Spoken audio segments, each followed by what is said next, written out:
Ya. Hola a todos y todas, espero que estén muy bien.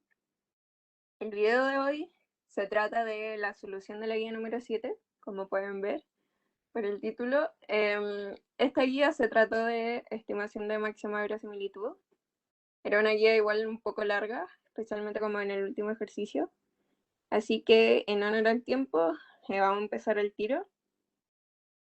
Al igual que siempre, cualquier duda que tengan de la solución de la guía, de cualquier ejercicio, etcétera, me pueden mandar un correo o a cualquiera de los otros ayudantes y vamos a estar disponibles para ayudarlos. Ya. Entonces, partiendo como por el primer ejercicio, tenemos el estimador de máxima verosimilitud de una distribución geométrica. Nos dicen, se dispone de una muestra de tamaño n de una distribución geométrica con probabilidad de éxito desconocida p, perteneciente a 0,1. Determine el estimador de máxima verosimilitud de p. Muestre que el estimador de máxima verosimilitud es consistente. Y finalmente, encuentre el estimador de máxima verosimilitud de la varianza de la geométrica. Ya, entonces, comenzando con el estimador de máxima verosimilitud de p, para sacar como el estimador de máxima verosimilitud como de alguna función, les recomiendo como ir paso por paso, y así es mucho más ordenado, o al menos mucho más entendible, al menos para mí. Quizás para ustedes no, pero al menos yo lo encuentro como un buen método. Entonces, como que lo primero que tenemos que ver es, ya, nos están diciendo que es una distribución geométrica. Ya, pero si es una distribución geométrica, ¿cuál es la función de probabilidad de dicha función? Entonces, lo primero es escribir la función de probabilidad de la función que tenemos. Función de probabilidad. Entonces, la función de probabilidad de una geométrica,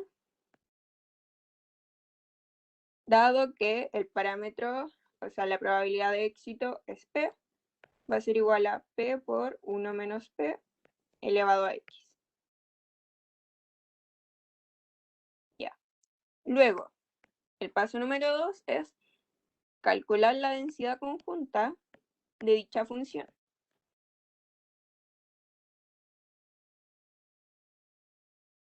¿Cómo se calcula la densidad conjunta? Bueno, nos dicen que tenemos una muestra de tamaño n.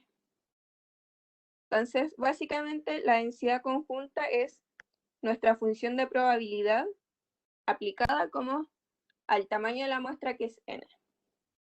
Es decir, vamos a tener nuestra función de densidad que va desde nuestro x1 hasta el xn, dada la probabilidad de éxito igual a p, y eso va a ser igual a p por 1 menos p, pero elevado a x1, por p por 1 menos p, ahora elevado a x2, y así sucesivamente hasta completar el tamaño de la muestra.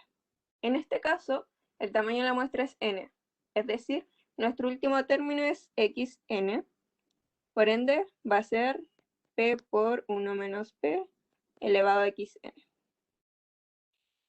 Ahí tenemos la densidad conjunta, pero eso lo podemos seguir como desarrollando y dejarlo solamente como en un término, para que así se vea mucho más bonito, o sea, mucho más entendible llegar a la función de verosimilitud, para luego derivar y encontrar el estimado. Entonces, si tenemos como varias veces p, podemos factorizar por p. Entonces vamos a tener p elevado a n por 1 menos p. Como 1 menos p también se está multiplicando constantemente, vamos a tener 1 menos p elevado a la sumatoria de los x sub i, desde i sub 1 hasta el n.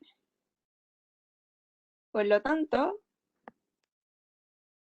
la función de densidad conjunta va a ser p elevado a n por 1 menos p elevado a la sumatoria de los x sub i desde igual 1 hasta n.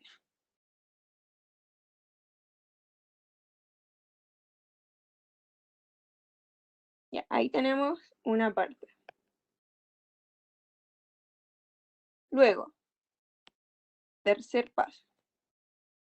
Dado que tenemos la densidad conjunta, veamos o calculemos la función de verosimilitud.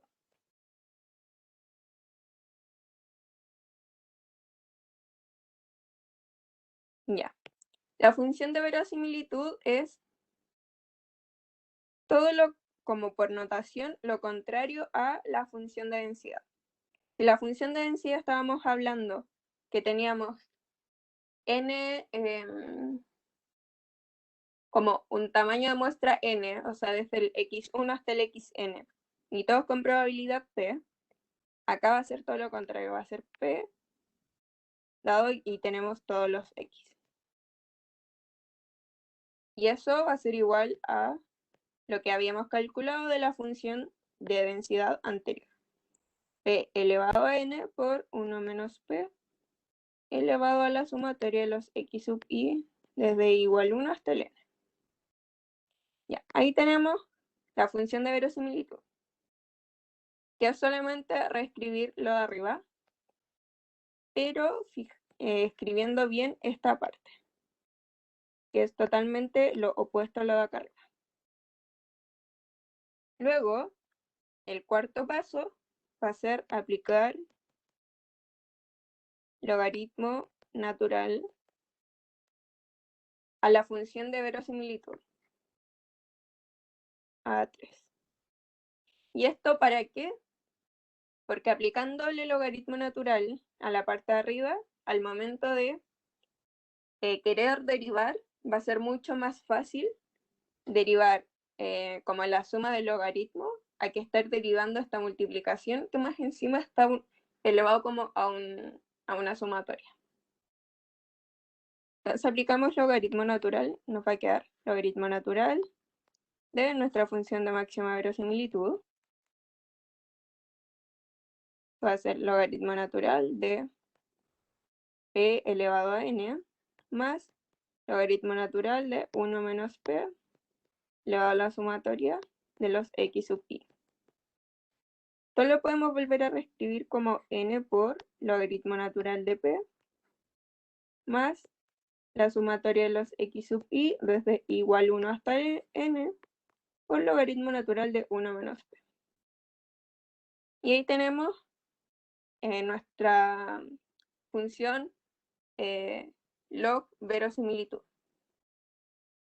Luego, en el paso 5 es aplicar la CPO. Es decir, derivar igual a cero. Entonces derivamos nuestra función log verosimilitud, la derivamos contra p. Nos va a quedar entonces n partido en p más la sumatoria de los x sub i partido en 1 menos p por menos 1 igual a 0. Despejamos p porque lo que nos interesa y nos están preguntando al final es el estimador de máxima verosimilitud de p. Entonces, despejamos p y nos va a quedar de la siguiente manera. Entonces pasamos eso hacia arriba, nos va a quedar n menos n por p igual a la sumatoria de los x sub i por p. Despejamos el p, nos va a quedar n, o sea, factorizamos por p, va a quedar n más la sumatoria de los x sub i desde igual 1 hasta el n. Por lo tanto, p, nuestro estimador de máxima verosimilitud, o también escrito como teta, que es mucho más común, va a ser igual a n partido en n más la sumatoria de los x sub i desde igual 1 hasta n. Lo otro que podemos hacer es, para dejar esto como en términos mucho más prácticos o como de análisis, es ya, eso dividámoslo como por un 1 conveniente. Entonces vamos a tener nuestro estimador de máxima verosimilitud, si todo arriba y abajo dividimos por n, nos va a quedar como 1 partido en 1 más el promedio de la muestra, donde el promedio de la muestra viene de esta parte. Entonces, de esta forma, hemos calculado ya nuestro estimador de máxima verosimilitud. Y eso es la pregunta A. La pregunta B nos dicen ya, dado que ya tenemos nuestro estimador de máxima verosimilitud que acabamos de encontrar, vea si realmente es consistente o no. ¿Cómo sabemos si realmente es consistente nuestro estimador? Es que si yo aplico límite cuando n tiende a infinito, es decir, en una muestra muy grande, a este estimador que acabamos de encontrar y este converge al parámetro verdadero al que teníamos que buscar, es porque es consistente. Si no converge al parámetro de nuestra función, es porque no es consistente. Entonces, apliquemos esto. Ya, tenemos eso por un lado, y también por enunciado tenemos esta parte. Nos dicen que el tamaño de la muestra es n. Entonces, por ley de los grandes números, cuando n ya es muy grande, o sea, nuestra muestra es grande, nuestro promedio de la muestra converge a la media de los x sub i. Pero ya, entonces si x, o sea, nuestro promedio de la muestra converge a la media de los x sub i, ¿cuál es esta media? Recordemos que estamos trabajando con una función de distribución geométrica. Por lo tanto, la media de la distribución geométrica es 1 menos p partido en p.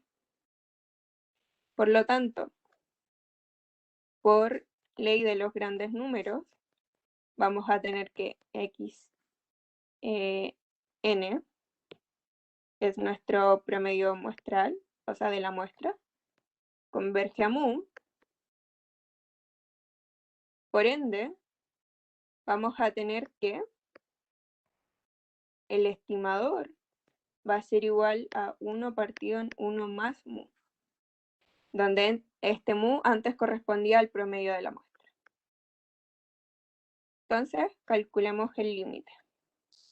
Límite de nuestro estimador cuando n tiende a infinito.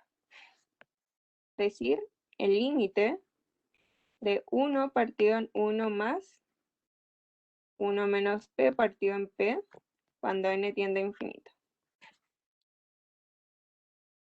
Dado que nuestro estimador no depende de n, entonces el límite de esto es el resultado que está acá. Entonces eso va a ser igual, el límite de eso va a ser igual a p partido en p más 1 menos p, es decir, igual a p.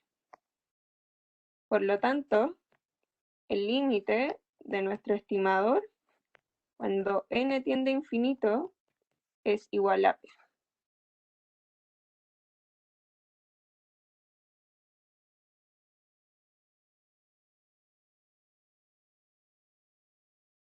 Por lo tanto, es consistente.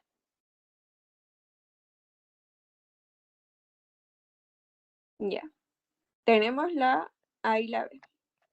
La C nos dice: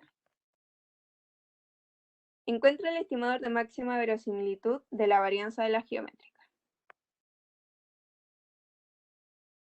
Entonces, para comenzar, la varianza de una geométrica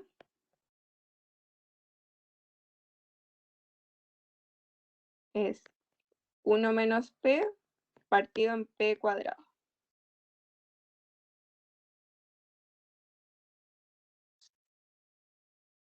Ya, entonces, teniendo esto, hacemos exactamente como lo que estábamos haciendo antes, pero considerando esto.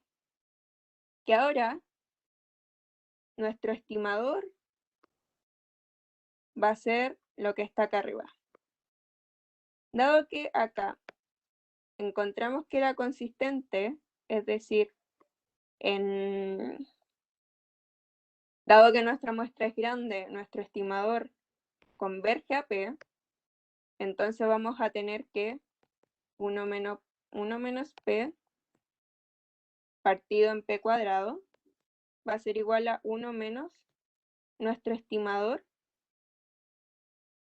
partido en nuestro estimador al cuadrado. Y ahora calculémoslo. Teníamos que nuestro estimador era 1 menos, y ahora el estimador es 1 partido en 1 menos el promedio de la muestra. O sea, 1 más el promedio de la muestra. Partido en 1 partido en 1 más el promedio de la muestra, pero al cuadrado. Es decir, esto que está aquí corresponde a esto, y lo que está acá arriba corresponde a eso. Entonces resolvemos eso, y eso nos va a quedar como el promedio de la muestra por 1 más el promedio de la muestra. Entonces, al final, nuestro estimador de la varianza de la geométrica va a ser el promedio de la muestra por 1 más el promedio de la muestra. Y eso sería lo único que tenían que hacer en la pregunta 1. Ahora pasamos a la pregunta 2. Estimador de máxima verosimilitud en un ejemplo bivariado discreto. Suponga que X e Y son variables aleatorias discretas con la función de probabilidad conjunta, donde gamma es menor o igual a 1 y mayor o igual a 0, es un parámetro. Entonces nos dan esta tablita que sale acá, y después nos dicen, los siguientes pares X, Y, independientes de observaciones, provienen de esta distribución. O sea, la distribución para este estimador es en base a esta serie. Y ahí nos preguntan cuál es el estimador de máxima verosimilitud de gamma. Ya.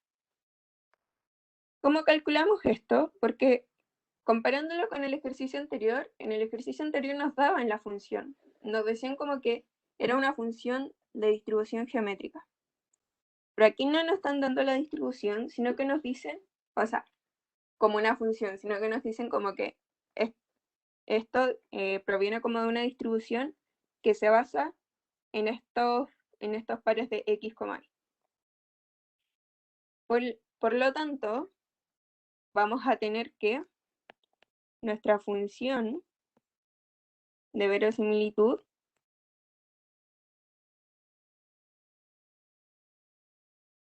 va a ser tal que 1,2 por 2,3 por 2,1 por 1,1 por 2,2 y por 2,3. Es decir, va a ser la multiplicación de los pares que nos están dando arriba.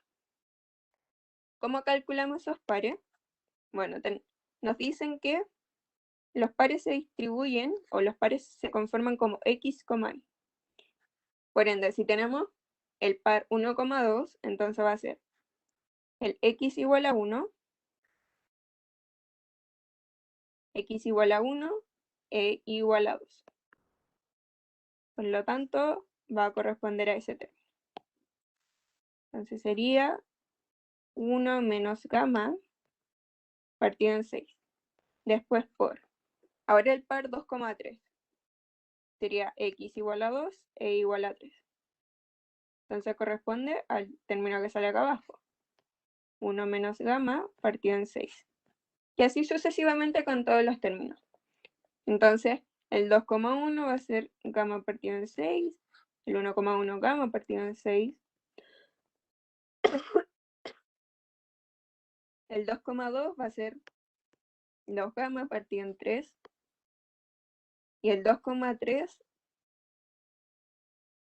va a corresponder a 1 menos gamma partido en 6. Resolvemos esto y nos va a dar este 2, lo podemos simplificar con ese sí y nos va a quedar 3. Entonces nos queda 1 menos gamma elevado a 3 por gamma elevado a 3 partido en 6 elevado a 4 por 9. Entonces eso sería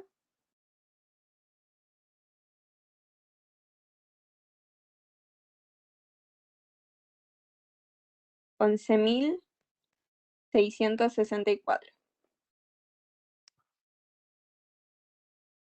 Ya, si en alguna prueba les aparece esto y les complica calcularlo, como en un ejemplo así, también lo pueden escribir como A por 1 menos gamma elevado a 3 por gamma elevado a 3, donde A es una constante que representa la multiplicación de 6 elevado a 4 por 3 elevado a 2. Esto no tiene mucho, no afecta en que lo calculen o no lo calculen. ¿Por qué? Porque al igual que en el ejercicio anterior, ahora tenemos que incorporar el logaritmo para después hacer la condición de primer orden y llegar a nuestro estimador de máxima verosimilitud. Entonces, si a eso le aplicamos el logaritmo natural, nos va a quedar logaritmo natural de 1 partido en 11.664 más logaritmo natural de 1 menos gamma elevado a 3 más logaritmo natural de gamma elevado a 3.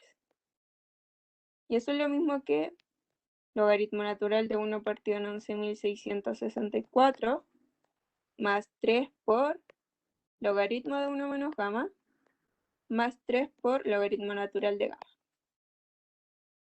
Ya que tenemos nuestra función log verosimilitud, lo que tenemos que hacer ahora es la condición de primer orden, derivar e igualar a 0. Al derivar esto, nos va a quedar ya la derivada de esto respecto a gamma.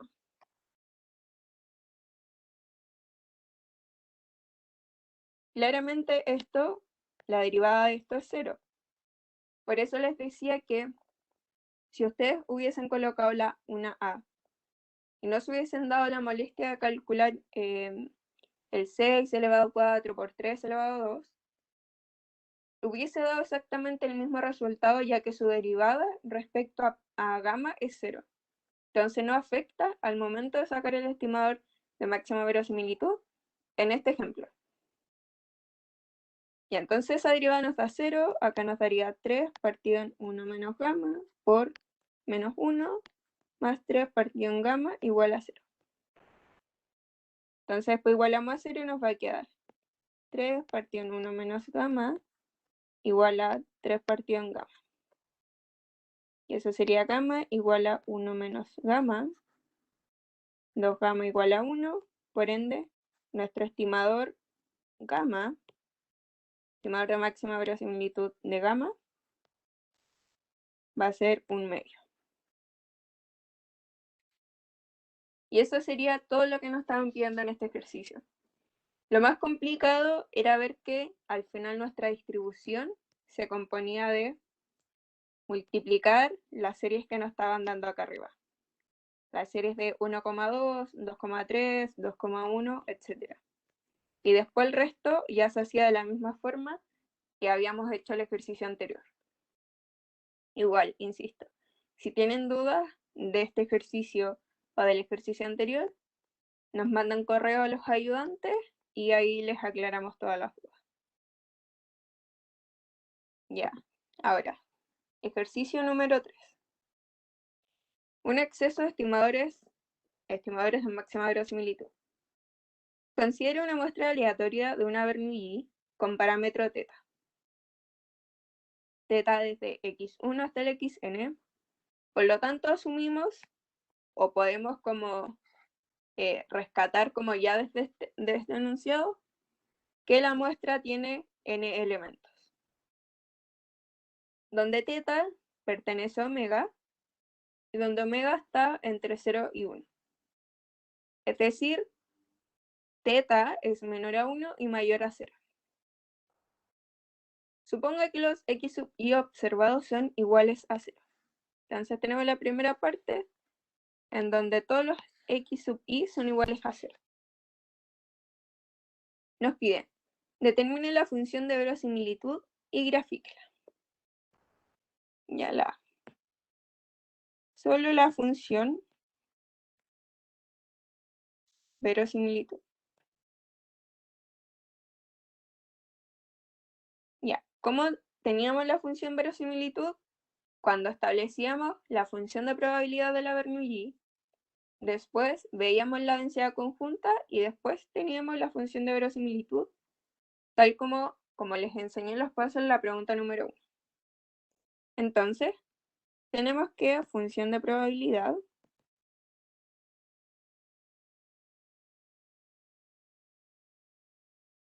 de esto va a ser igual a, vamos a tener nuestro θ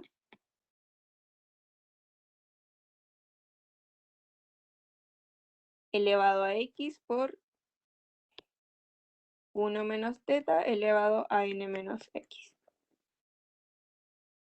Entonces, luego tenemos densidad conjunta,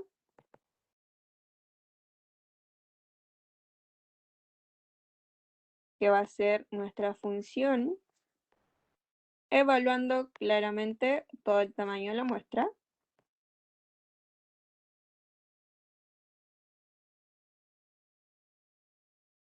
Y eso sería igual a, vamos a tener nuestro θ, a correr esto, ahí sí.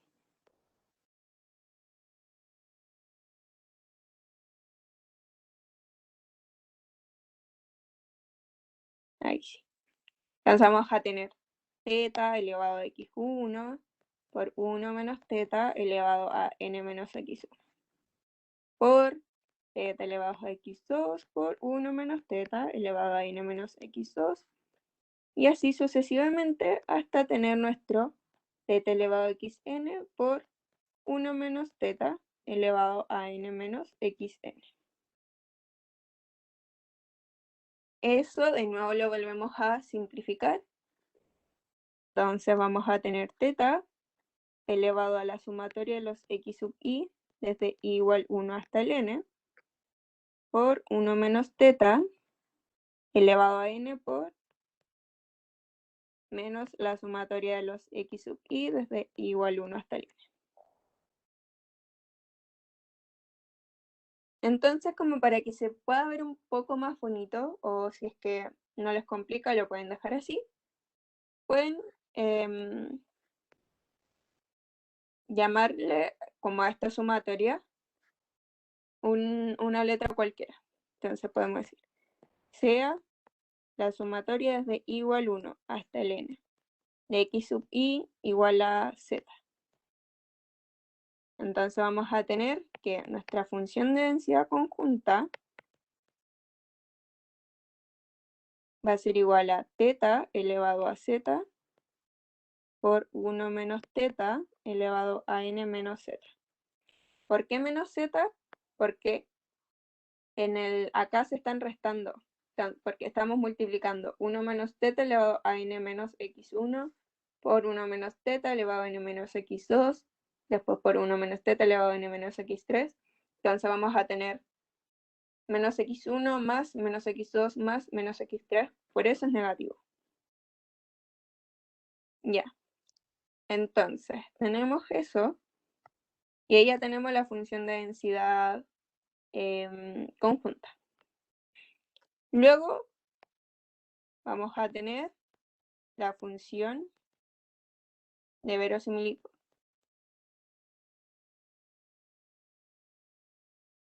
Entonces, ¿cómo sería nuestra función de verosimilitud? Sería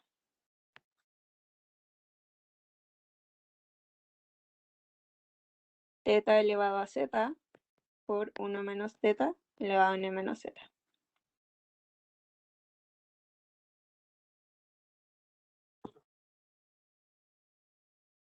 Ya.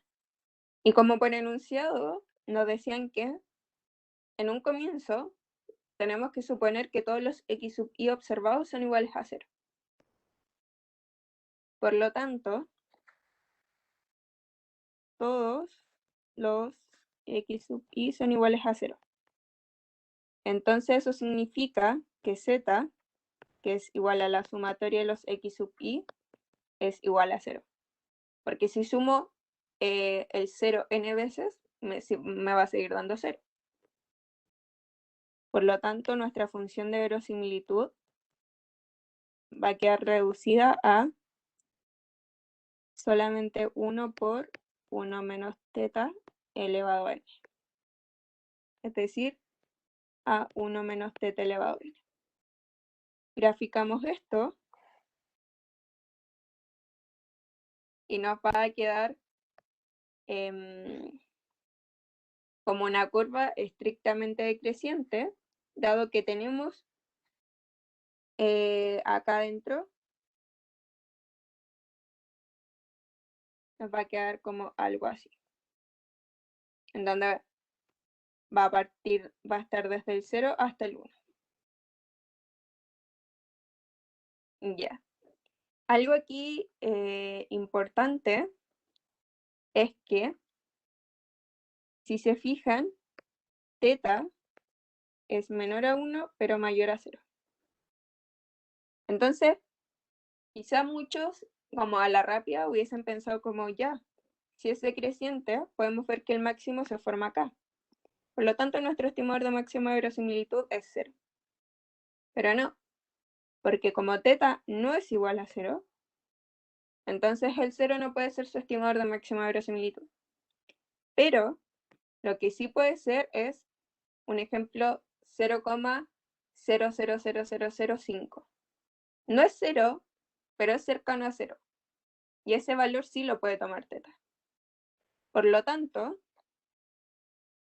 el estimador de máxima verosimilitud va a ser 0 más un epsilon, donde este epsilon es muy pequeño. Y esto va a hacer que puedan existir como infinitos estimadores de máxima verosimilitud, porque hay infinitos como epsilon que se pueden tomar que sean muy pequeños. O sea, puede ser 0,00000001 o 0,00005, etc. Y esto va a hacer que al final el estimador de máxima verosimilitud no sea 0, sino que sea muy cercano a 0. Ya, ahí estaría la pregunta B. Que la B era determinar el valor que toma el estimador de máxima verosimilitud para los datos anteriores. Ya, repita las partes anteriores, pero esta vez suponga que todas las observaciones fueron iguales a 1. Ya, entonces aquí hacemos lo mismo. No hay necesidad de volver a copiar, de volver a calcular todo esto, sino que solamente quédense con la función de verosimilitud, porque el resto de los datos son exactamente iguales. Entonces, vamos a copiar esto. Ya, esa era la función de verosimilitud desde un comienzo. Ahora, todos los x sub i son iguales a 1. Por lo tanto, vamos a tener que z, que es igual a la sumatoria de los x sub i desde igual 1 hasta n, va a ser igual a la sumatoria de 1 de igual a 1 hasta el n. Es decir, va a ser igual a n.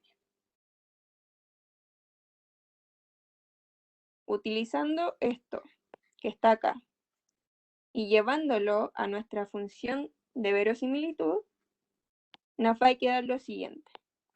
Al final nuestra función de verosimilitud va a ser igual a teta elevado a n por 1 menos teta elevado a n menos n, es decir, a 0. Como sabemos que cualquier número elevado a 0 es 1, por lo tanto vamos a tener que nuestra función de verosimilitud es igual a teta elevado a n.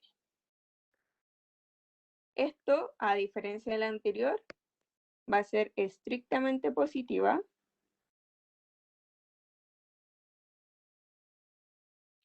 Entonces vamos a tener algo como así. Pero claramente no puede llegar hasta el infinito porque teta está restringido a ser menor a 1 y mayor a 0. Entonces vamos a tener el 1 y el 0. Ya, nuevamente. Ahí es vacío y acá vacío porque no puede tomar ni el 1 ni el 0. Como les dije como en el ejercicio anterior, a simple vista, uno como que cualquiera podría pensar que ya, el estimador de máxima verosimilitud es el 1, porque es el máximo que puede tomar. Pero no, no es el máximo porque teta no puede ser igual a 1. Pero sí puede ser 0,999999. Te entiendo como casi el 1, pero no 1. Por lo tanto, el estimador de máxima verosimilitud va a ser 1 menos epsilon, donde epsilon es muy pequeño. Entonces va a ser como el número que viene antes del 1, y ese va a ser el estimador de máxima verosimilitud. Por lo que va a ser igual que en el ejercicio anterior. Puede haber como infinitos estimadores de máxima verosimilitud, dependiendo como de qué epsilon estamos tomando, que sea cercano al 1. Entonces, eso sería de la pregunta C. La pregunta D es un poco más como de materia, no tanto de cálculo, que nos dicen que en el video se mencionó que en general, a medida que n crece, la probabilidad de que el estimador de máxima verosimilitud no sea única tiende a 0. Explique por qué este ejercicio no contradice esta afirmación. O sea, tenemos que, como en base al video, ver por qué a medida que n crece, la probabilidad que el estimador de máxima verosimilitud no sea única tiende a 0. Es decir, como que puede existir solamente un único estimador de máxima verosimilitud. Ya, esto no necesitamos cálculo, entonces se los voy a explicar como más así. Lo podemos ver como llevado como a monedas. Un ejemplo mucho más sencillo. Si tenemos que lanzar monedas y tenemos como un número de repeticiones o el tamaño de nuestra muestra es n igual a 5. Entonces puede pasar que al lanzar 5 veces la moneda nos pueda tocar como las 5 veces cara o las 5 veces sello. Entonces, como nos salen primero 5 veces cara y le podemos dar como un valor X, como lo vimos en este ejercicio, si nos dan solamente los mismos valores, nuestro estimador de máxima verosimilitud puede tomar infinitos, como tiene infinitas posibilidades. Por otro lado, si nos salen como en los 5 lanzamientos solo 5 sellos, y estos pueden tomar como el valor 1, entonces pueden haber como infinitos estimadores de máxima verosimilitud. Pero cada vez que este n vaya creciendo, cada vez que sigamos lanzando más veces la moneda, entonces hay más posibilidad de que ya nos puedan salir como 5 veces cara, 3 veces sello, después vuelta cara, etc. Y eso nos va a hacer que al final como que vaya siendo como un ciclo y solamente haya como un estimador de máxima verosimilitud. Y eso es lo que pasa acá. Si hacemos crecer la muestra, entonces es probable que ya no todos nuestros o sea, nuestras n observaciones de la muestra sean exactamente ceros, o sean exactamente 1. Puede pasar que si nuestra muestra es n igual 100, puede ser que quizás los 10 primeros nos salgan 0 y después nos empieza a salir 1, 0, 1, 0, 0, etc. Y eso va a hacer que nuestra función ya no sea solamente o estrictamente decreciente o estrictamente creciente, sino que pueda ser un ciclo. Y al ser un ciclo, podamos tener un máximo que va a ser el único estimador de máxima verosimilitud. Y ahí sí tendríamos un único estimador de máxima verosimilitud y no infinitos como en los casos que vimos acá, como en este o como en este. Y esa es básicamente la explicación, como que a medida que nuestro n aumenta, entonces como la probabilidad de que ya salgan solamente ceros o solamente unos, como que empieza a disminuir. Y en este sentido, nuestra función va a cambiar y va a ser como más cíclica o como con más curvas que nos permitan solamente tener un máximo. Espero que la explicación haya quedado clara. Y ahora pasamos al último ejercicio. Determinación gráfica. Tenemos una observación X perteneciente a 0 entre 0 y 1, incluyendo ambos términos, que proviene de la siguiente familia de densidades de probabilidad. Entonces nos dan una función de probabilidad que va a tomar este valor si es que x es menor o igual a 1 o mayor, si es que x está entre 0 y 1, y 0 en caso contrario. Y también nos dicen que θ también está entre 0 y 1, incluyendo al 0 y al 1. Entonces la A nos pide grafique nuestra función de densidad como función de x cuando θ es igual a 0, θ igual a 1/4, θ igual a 1/2, θ igual a 3/4 y θ igual a 1. Entonces, ¿qué tenemos que hacer acá? Yo acá puse la función de nuevo y es para ir como haciéndole y no perder. Entonces vamos a tener θ igual a 1. Entonces, la función cuando θ es igual a 1 va a ser 2 por 1 menos 1 menos, voy a partir por orden mejor. Primero nos preguntaban por θ igual a 0. Entonces vamos a tener 2 por 1 menos 0 menos 2 por 1 menos 2 por 0. Y eso por x. Por lo tanto, nuestra función de densidad va a ser igual a 2 menos 2x. Hacemos el gráfico de esto. Acá vamos a tener x y acá nuestra función de densidad. Entonces, si nuestra función de densidad, como para ver los cortes con el eje, hacemos 0 la otra variable y ahí vemos el corte. Entonces, si nuestra función de densidad es igual a 0, entonces x es igual a 1. Y si x es igual a 0, nuestra función de densidad es 2. Entonces ahí tenemos nuestro primer gráfico. No tiene ningún problema porque x justamente toma el valor 1. Y sí lo puede tomar.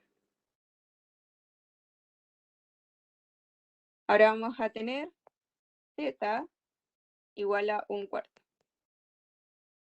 Entonces, nuestra función de densidad va a ser igual 2 por 1 menos 1/4 menos 2 por 1 menos 2 por 1/4 por x. Resolviendo esto nos va a dar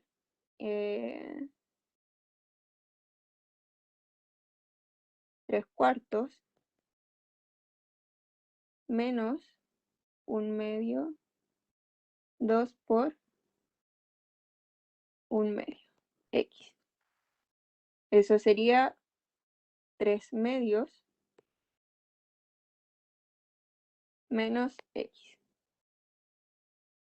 ¿Cómo sería el gráfico de esto? Ya. Si nuestra función de densidad es igual a 0, entonces x es 3 cuartos, o sea, 3 medios. Si x es 0, nuestra función de densidad es 3 medios. Y eso sería así. Ojo con esto. X igual 3 medios.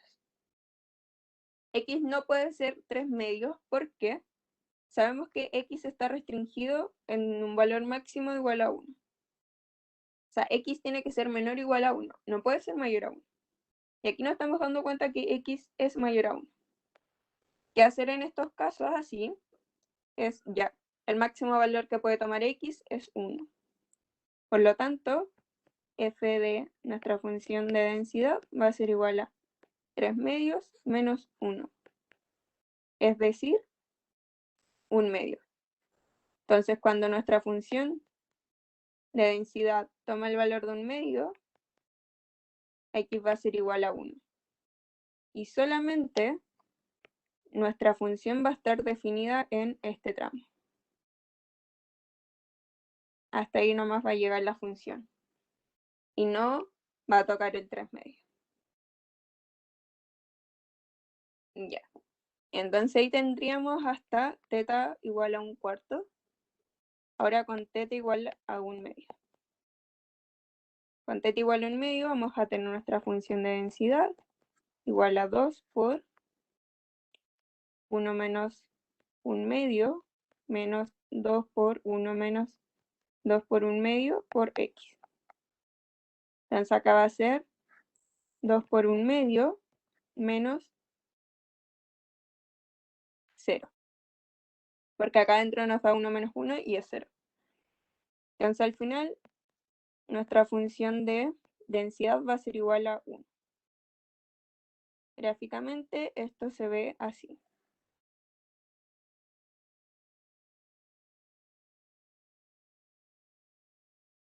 Para cualquier valor de x, siempre nuestra función de densidad va a ser igual a 1.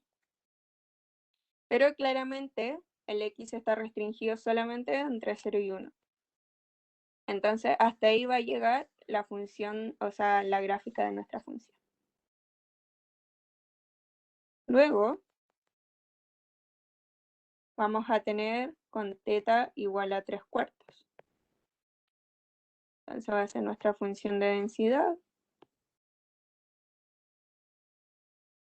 2 por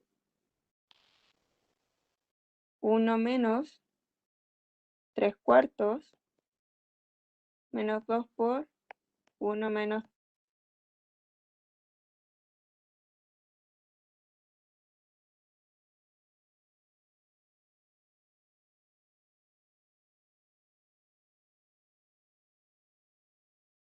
6.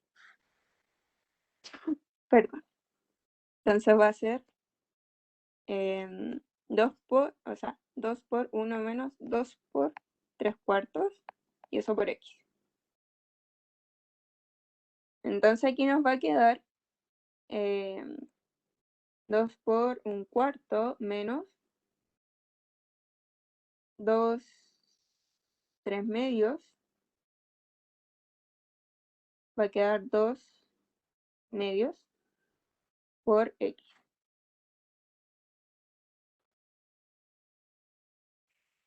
Entonces esto sería 1 medio menos, no, más x más x.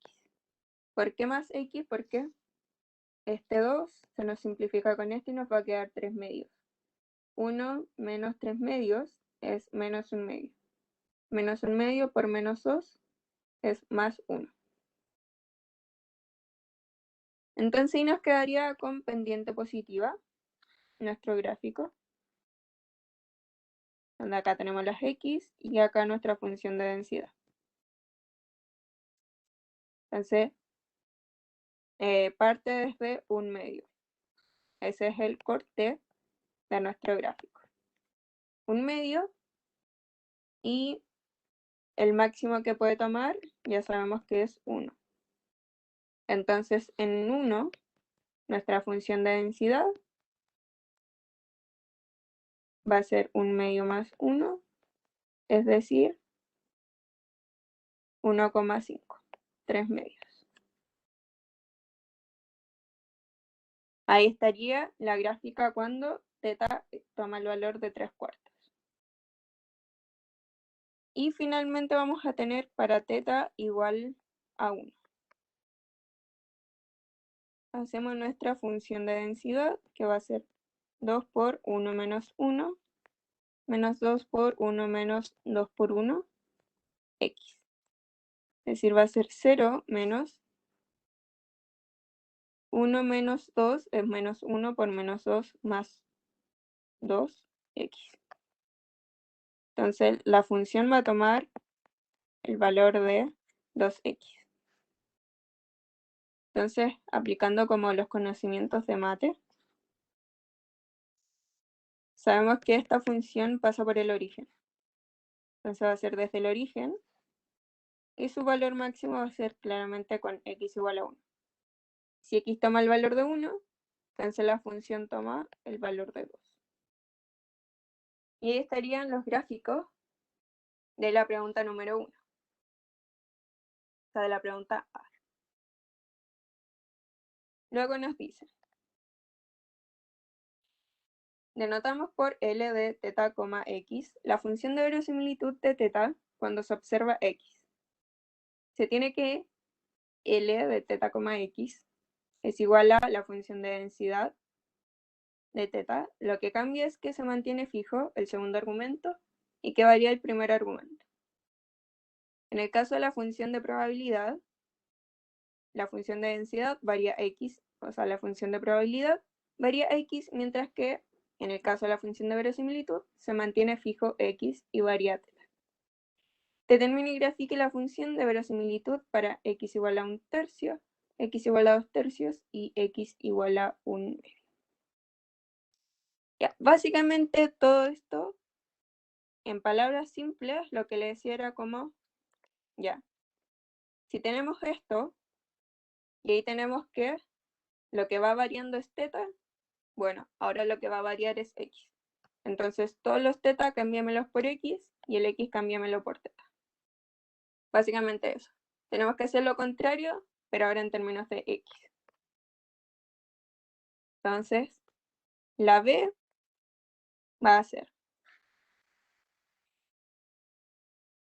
Ahora tenemos nuestra función de verosimilitud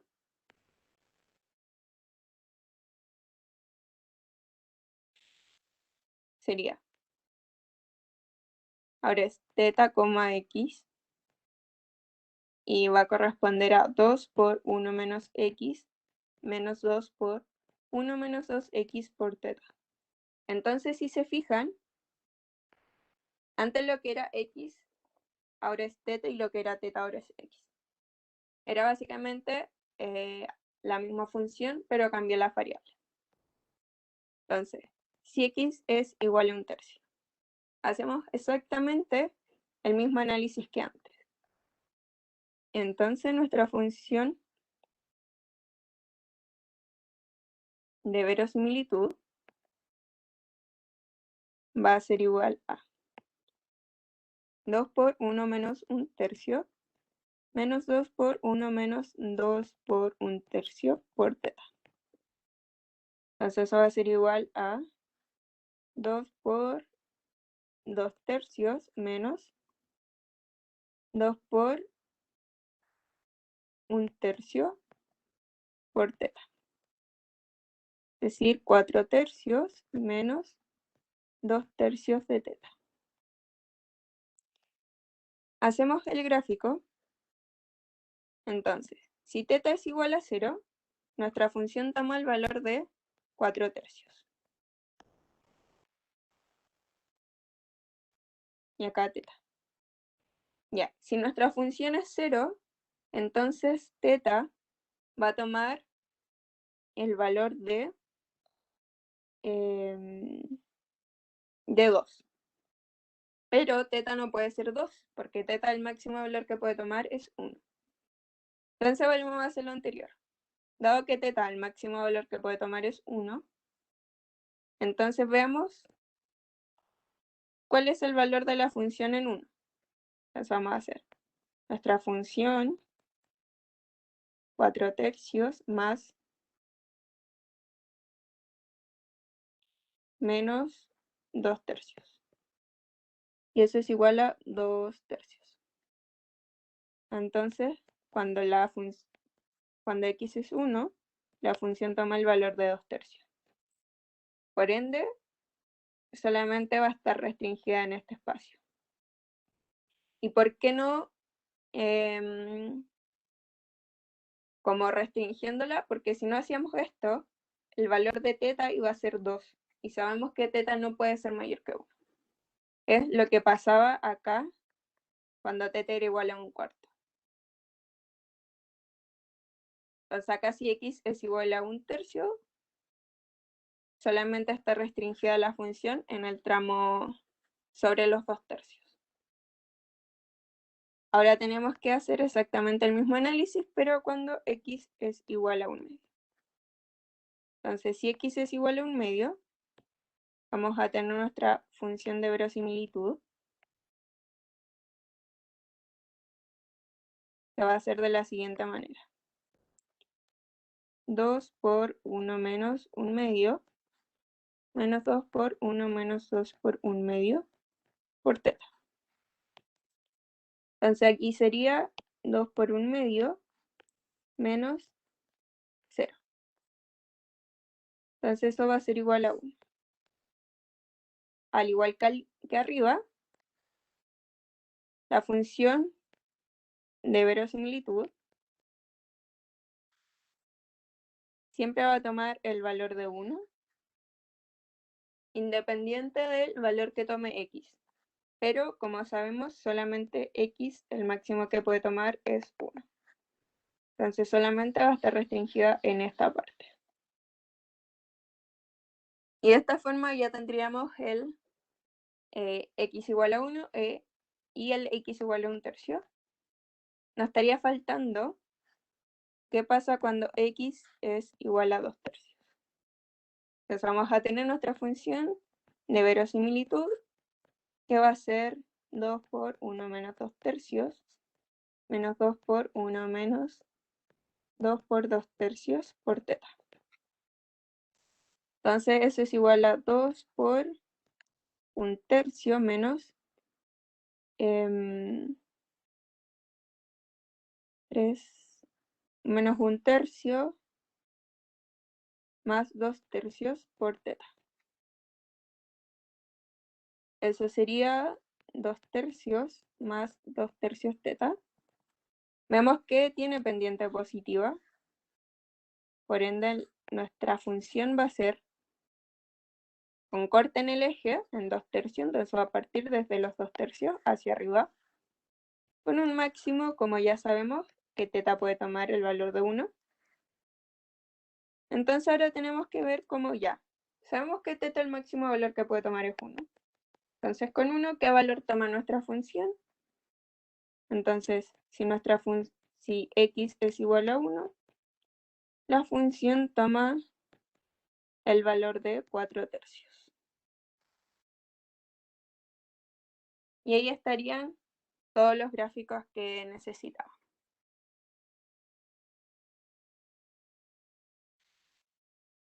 Luego, la pregunta se nos dice: usando B, determine gráficamente si existe el estimador de máxima verosimilitud de teta cuando x es igual a 1/3, x igual a 2/3 y cuando x es igual a 1/2. En aquellos casos que existe, determine siempre gráficamente su valor. Ya. Entonces vamos a hacer la C en esta misma parte. Primero, cuando x es igual a 1/3, entonces el estimador de máxima verosimilitud va a corresponder a 0. porque cuando θ es igual a 0, se alcanza el máximo. Lo voy a hacer con otro color, rosado. Cuando θ es igual a 0, se alcanza el máximo. Por lo tanto, el estimador de máxima verosimilitud, cuando x es igual a 1/3, es 0. Luego, cuando x es igual a 1/2, no está definido, porque si nos damos cuenta, es recto. No tiene un máximo, sino que tiene, en todos los puntos, tiene como infinitos estimadores de máxima verosimilitud. Por lo tanto, aquí no hay un único, sino que hay infinitos. Luego, cuando x es igual a 2/3, nos damos cuenta que el máximo es cuando se toma acá. ¿Y cuándo corresponde eso? Cuando θ es igual a 1. Por lo tanto, la C, si x es igual a 2/3, estimador de máxima verosimilitud es igual a 1. Si x es igual a 1/2, estimador de máxima verosimilitud es igual a infinito, o sea, infinitos estimadores. Y si x es igual a 1/3, entonces el estimador de máxima verosimilitud es igual a 0. Y ya tendríamos la parte C del ejercicio. Esto siempre se puede ver de manera muy sencilla en los gráficos, como ver cuál es el punto máximo que está tomando la función. Ya, tenemos esa. La B. ¿Para qué valores de x perteneciente a 0,1 está definido el estimador de máxima verosimilitud? En los casos en que está definido qué valor toma, en esta parte se espera que su derivación sea analítica, es decir, formal. Ya. Entonces, vamos a pasar a la letra D. Ya. Teníamos que nuestra función de verosimilitud era 2 por 1 menos θ menos 2 por 1 menos 2θ por x. Esa era nuestra función de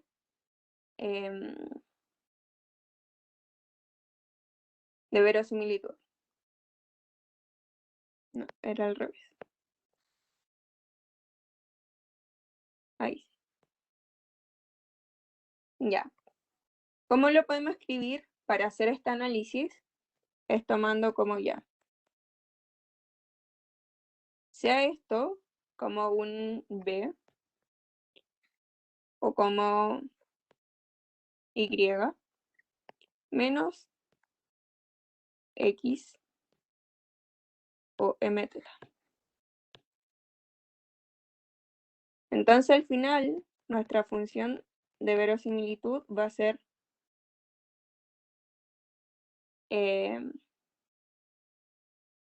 mθ más y, donde m va a ser igual a menos 2 por 1 menos 2x y el y va a ser igual a 2 por 1 menos x. Ay.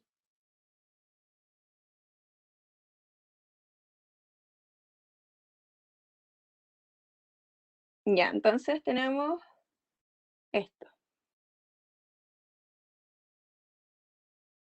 donde podemos ver que la pendiente que vamos a tomar es m, la pendiente de nuestra función. Como una típica forma de punto pendiente, ya, exactamente lo mismo. M va a ser la pendiente. Entonces, viendo como los gráficos anteriores, podemos ver que cuando x era igual a 1/2, o cuando θ era igual a 1/2, nuestra pendiente era igual a 0. Y habían infinitos puntos. Pero cuando ya eso, o el x, o el θ, ya era mayor a 1/2, encontrábamos con una pendiente positiva. Y al tener una pendiente positiva, teníamos nuestro máximo o sea, nuestro estimador de máxima verosimilitud, que era el 1. Pero cuando bajábamos de la pendiente, que era 1/2, veíamos que acá era 4/3, veíamos que ya la pendiente, dado que era negativo, nuestro máximo era alcanzado en el 0. Por lo tanto, bajo el análisis como de este gráfico, de los gráficos y de los ejercicios que hicimos anteriormente, entonces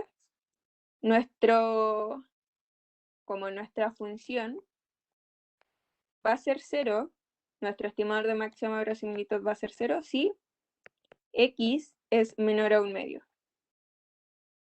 Luego va a ser 1 si x es mayor a 1/2. Y no estará definida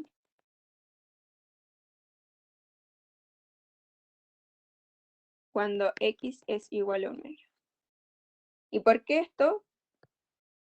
Para eso servían como los ejercicios anteriores, en donde graficamos todo y nos dimos cuenta que donde se hacía plana era en 1/2. Entonces, en base al 1/2, vemos como ya, ¿qué pasa sobre 1/2? La pendiente era positiva y nuestro máximo era el 1. Analicemos casos menores a 1/2. Ya, analizamos el 4/3.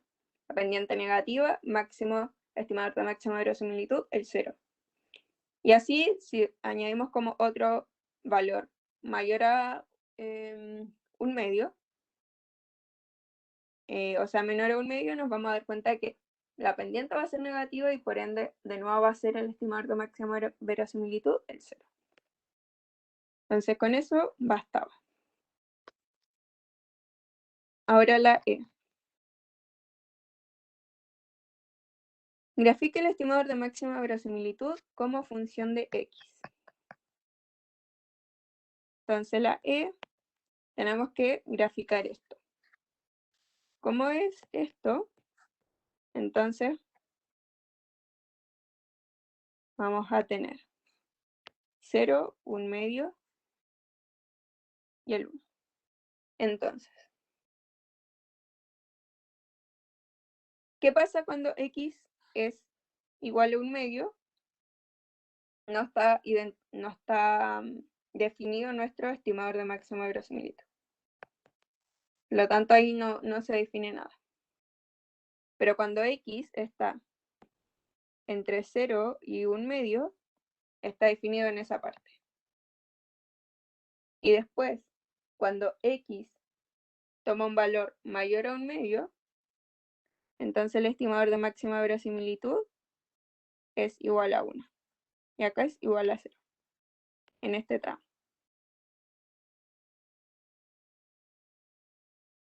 Entonces, en este tramo, el estimador de máxima verosimilitud es 1. Entonces, ahí estaríamos listos con la letra E.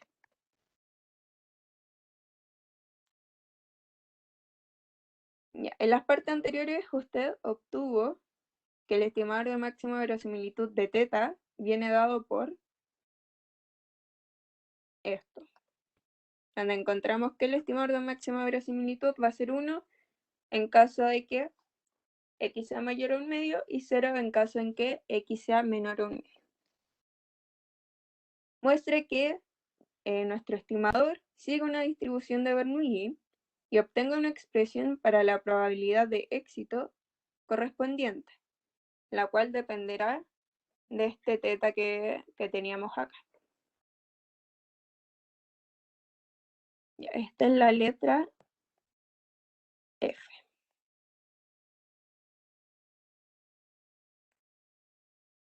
Ya, entonces lo que nos decían era que tenemos que ver que realmente se trate esto de una distribución Bernoulli, en donde recordemos que la Bernoulli solo toman dos valores. ¿Se parece entonces a una Bernoulli? Sí, porque nos están diciendo que nuestro estimador de máxima verosimilitud o toma el 1 o toma el 0. Entonces, en ese caso, sí se parece. ¿De qué depende? De que nuestro x sea mayor a 1/2 o menor a 1/2. Por lo tanto, la probabilidad de éxito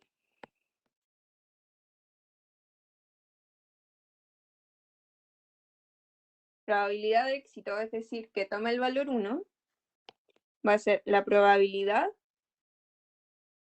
de que x sea mayor a 1/2. Porque si x es menor a 1/2, nuestro estimador de máxima verosimilitud va a ser 0. Entonces no va a ser nuestra probabilidad de éxito de que realmente sea 1.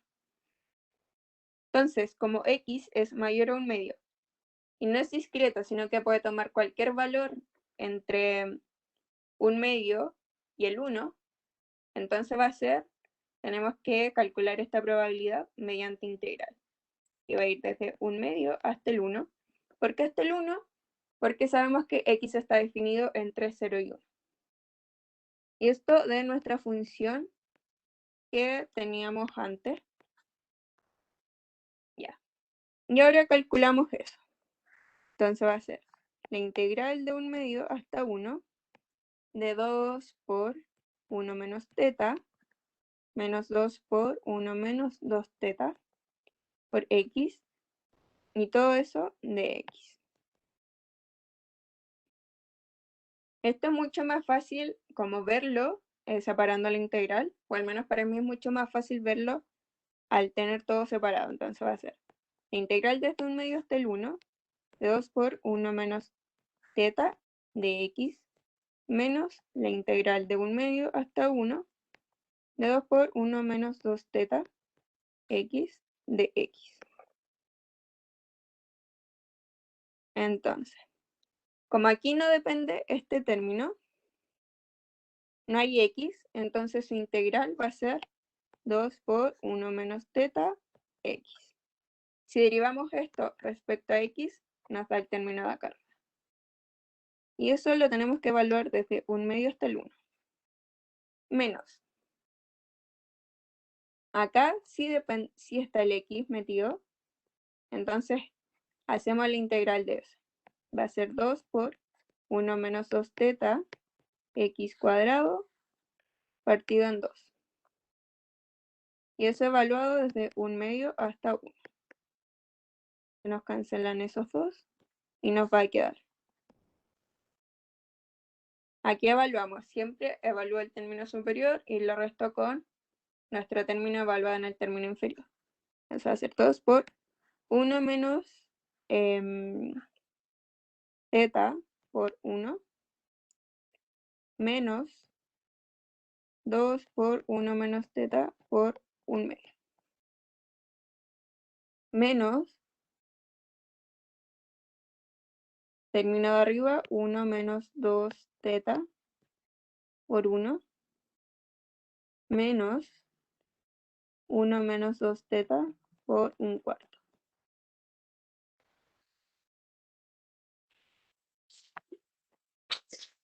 Ya. Resolvamos, entonces nos va a quedar 2 menos 2 teta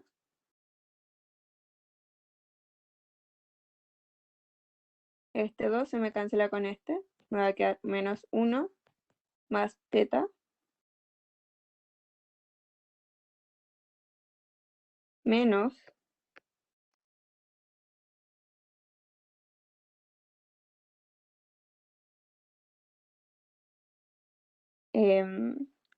ya la parte de acá nos quedaría como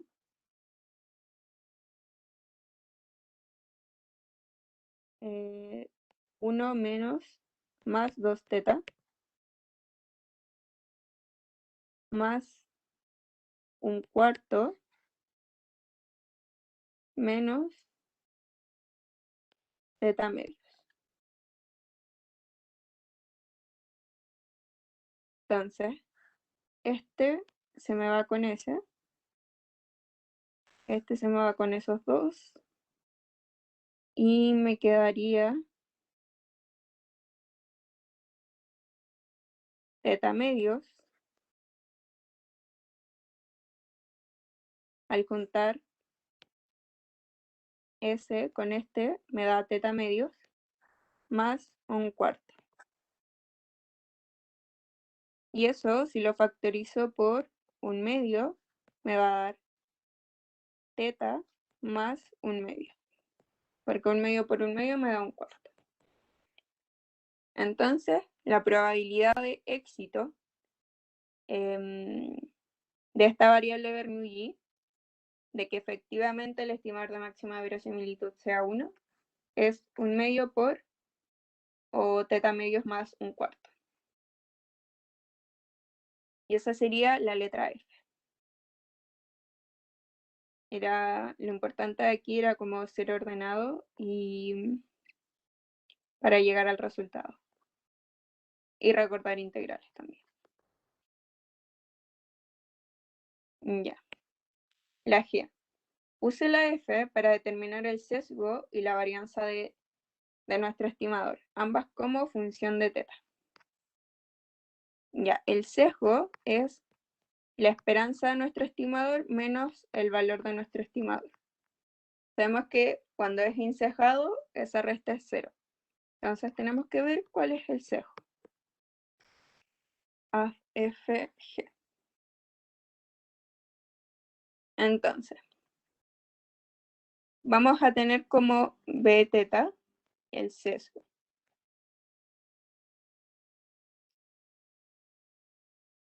Teníamos que calcular el sesgo y la varianza. Ya. Entonces, B de teta va a ser el sesgo y sigma cuadrado de teta va a ser la varianza. Entonces, B de teta va a ser igual a la esperanza de nuestro estimador de máxima verosimilitud menos el parámetro teta, que es el parámetro como original. Ya. Entonces, dado que tenemos como en base a la F, que es una Bernoulli, la esperanza de una Bernoulli es P, ¿cierto? Es nuestra probabilidad de éxito, menos teta. Anteriormente calculamos esto y nos dio este resultado que está acá arriba.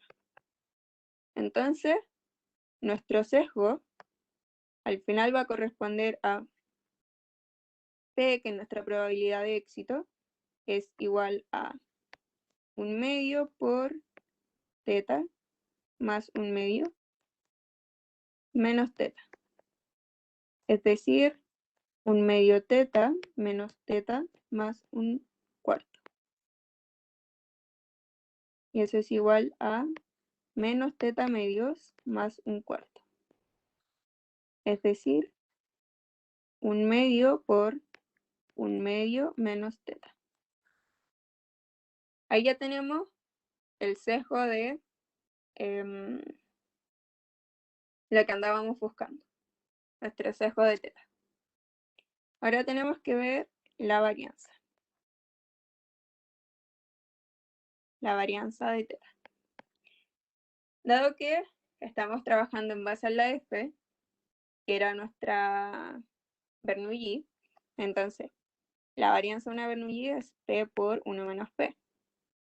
Entonces esto va a ser 1/2 por 1/2 más teta por 1 menos 1/2 más teta.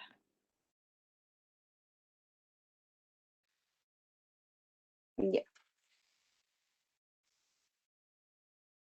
Resolviendo esto, nos va a dar lo siguiente. Vamos a tener 1/2 más teta. Podemos factorizar por 1/2 más teta, entonces nos va a quedar 1/2 más teta por 1/2 menos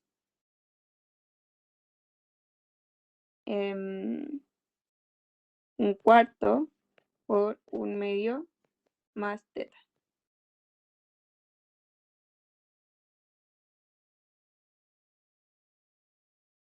Entonces esto sería 1/2 más teta por 1/2 menos 1/8 menos 1/4 de teta. Siguiendo con este desarrollo, seguimos con 1/2 más teta por 4 menos 1, factorizamos por 8. Entonces nos va a quedar 4 menos 1 menos 2 teta. Y eso sería 1/2 más teta por 4 menos 1, 3 menos 2 teta. Y eso por 1/8. Y ahí tendríamos la varianza de nuestro estimador.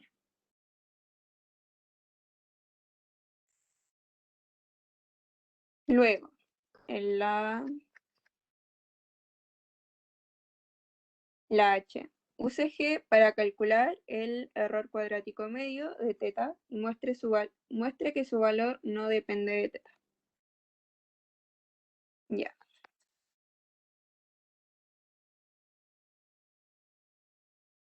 F, G, H. Ya.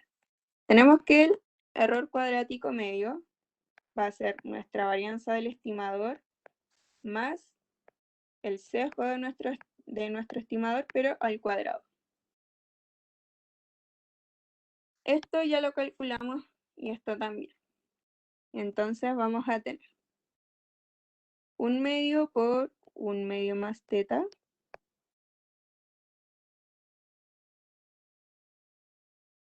que es lo que está acá arriba,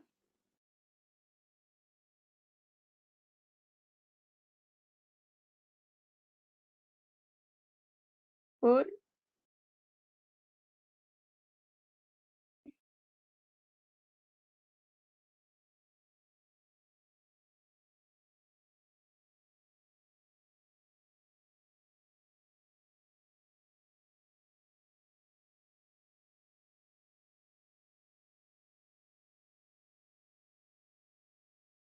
entonces sería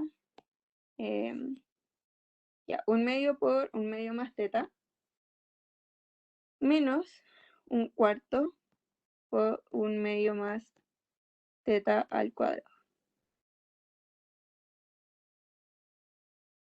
Y eso más el sesgo al cuadrado es 1/2 por 1/2 más teta al cuadrado. Resolvemos esto y factorizamos por 4. Entonces acá me va a quedar 2 por 1/2 más teta menos 1/2 más teta al cuadrado más 2 por 1/2 más teta al cuadrado. Resolvemos esto y va a quedar como 1 más 2 teta menos 1/4 menos teta menos teta cuadrado más 1/4 por 2, 1/2.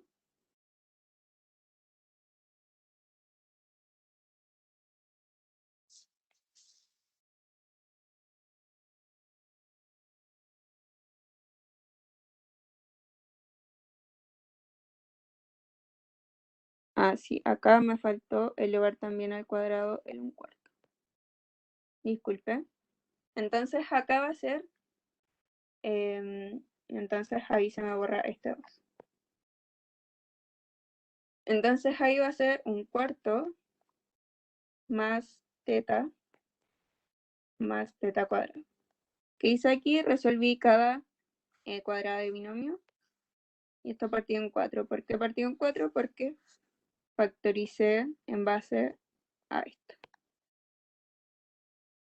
Entonces resolvemos esto y se me va a ir el de 1/4, se me va con ese 1/4, teta cuadrado se me va con ese, de teta se me va con ese, y me falta algo.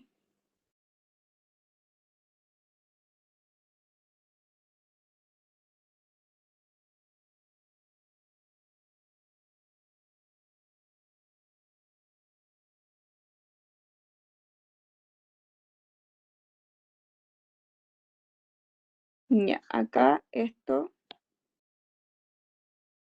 el sesgo es 1/2 por 1/2 menos teta. Y acá lo escribí como 1 más.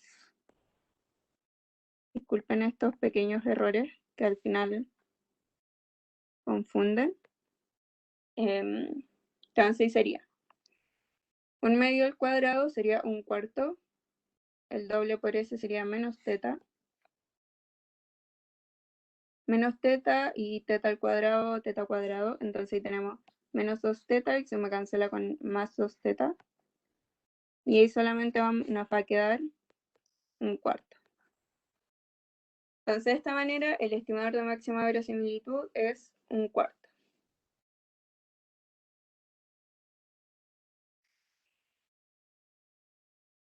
Luego,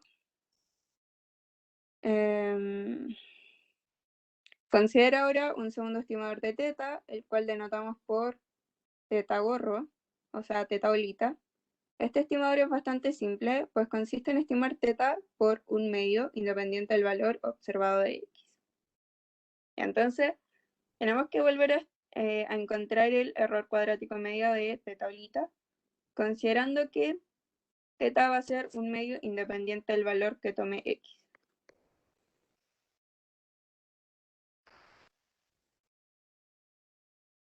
Entonces, vamos a tener que... Sabemos que nuestro estimador es 1/2 independiente del valor de x.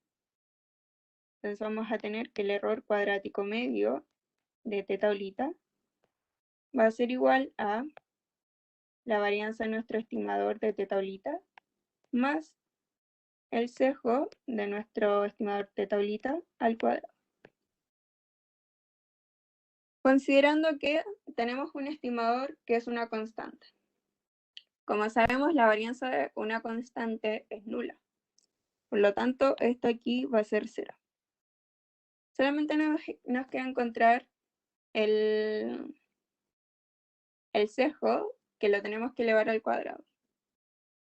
Entonces, ¿cuál va a ser el sesgo al final de nuestra variable? O sea, de nuestro nuevo estimador. Va a ser 1/2 menos teta, eso elevado al cuadrado. Entonces eso sería 1/4 menos teta más teta cuadrada. Y eso sería nuestro error cuadrático medio cuando tenemos un estimador que es igual a una constante. Después la J. Compare los estimadores cuadráticos medios de teta gorro y teta bolita. ¿Para qué valores de teta es mejor teta gorro? ¿Y para qué valores teta bolita?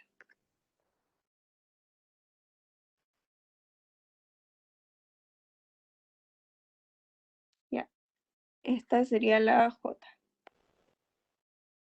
Entonces, tenemos que comparar los errores cuadráticos medios. Entonces, tenemos que el error cuadrático medio de teta bolita es igual a 1/4 menos teta por 1 más 1 menos teta. Y por otro lado, el error cuadrático medio de teta gorro era igual a, el que calculamos acá, que era 1/4.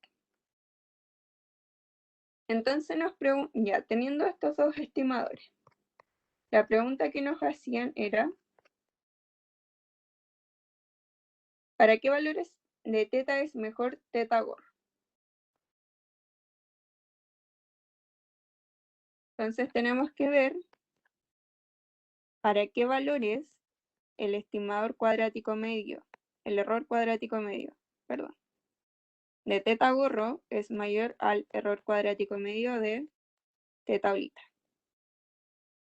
Entonces, 1/2 mayor a 1/2 menos teta por 1 menos teta. Entonces nos va a quedar 0 mayor a menos teta por 1 menos teta. Entonces, esto sería teta 1 menos teta. Teta por 1 menos teta tiene que ser mayor a 0 para que el error cuadrático medio de teta gorro sea preferido o sea, el estimador de teta gorro sea preferido al estimador de teta olita. Si es que no se cumple que teta por 1 menos teta sea mayor a 0, entonces el estimador de teta olita va a ser preferido al estimador de teta gorro. Y finalmente, la última pregunta. Explique por qué este ejercicio muestra que los estimadores de máxima verosimilitud pueden pasar vergüenzas mayores en muestras pequeñas. Ya, esto no es tanto de cálculo, sino que acá. Ya, entonces lo que podemos ver aquí es que hay momentos en que el estimador, porque aquí tenemos que el estimador de teta gorro, o sea, teta olita, el de teta gorro es una constante. Entonces,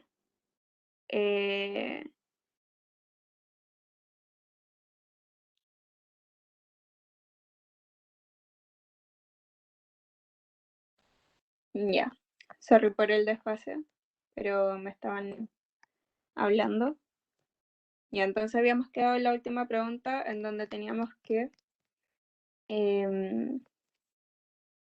explicar por qué este ejercicio muestra que los estimadores de máxima verosimilitud pueden pasar vergüenzas mayores en muestras pequeñas.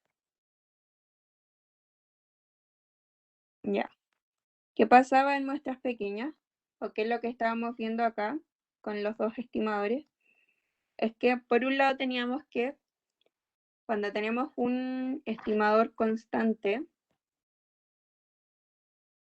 al final tenía tenía un error cuadrático medio menor a que cuando fuese como el teta gorro, un estimador que está como representado por una variable aleatoria, no es como un valor fijo para cada valor de x que tomé.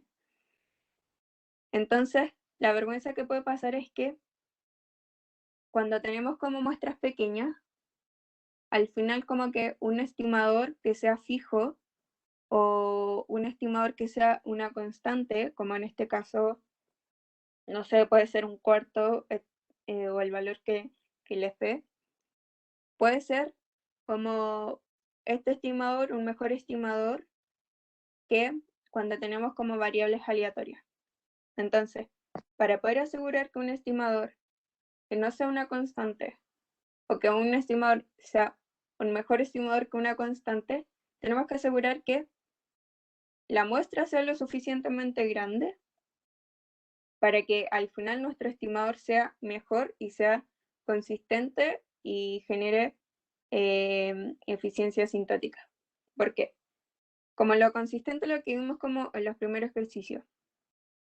Si bien podíamos tener como quizás un estimador que no pueda ser tan bueno, pero si al final tenemos una muestra grande y nuestro límite de nuestro estimador, cuando n es lo suficientemente grande y tiende a infinito, y eso se acerca a nuestro como parámetro original, es igual a ese, entonces es consistente.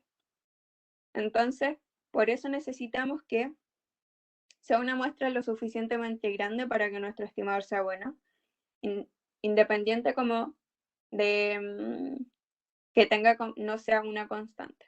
Entonces, si tenemos muestras pequeñas, nuestro estimador no puede ser tan bueno y puede ser incluso mejor uno que sea una constante.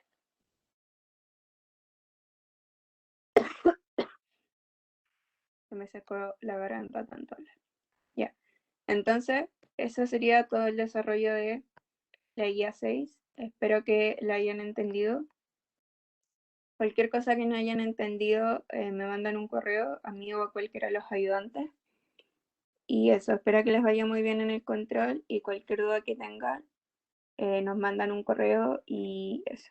Mucho éxito en todo.